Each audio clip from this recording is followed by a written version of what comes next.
17 ফেব্রুয়ারির মধ্যে নতুন সরকারের শপথ হবে বলে জানিয়েছেন প্রধান উপদেষ্টার প্রেস সচিব শফিকুল আলম। আর প্রধান উপদেষ্টার বিশেষ সহকারী অধ্যাপক আলী রিয়াজ বলেছেন, গণভোটে হ্যাঁ ভোটের মাধ্যমে জনগণ সংস্কারের পক্ষে রায় দিয়েছে। খালিদ ইবনে মিজানের রিপোর্ট।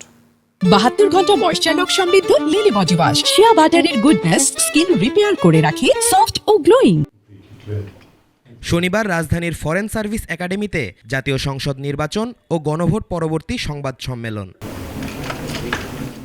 এতে বক্তব্য দেন প্রধান উপদেষ্টার বিশেষ সহকারী অধ্যাপক আলী রিয়াজ ও প্রধান উপদেষ্টার প্রেস সচিব শফিকুল আলম। 17 ফেব্রুয়ারির মধ্যে নতুন সরকারের শপথ হবে বলে জানান প্রেস সচিব।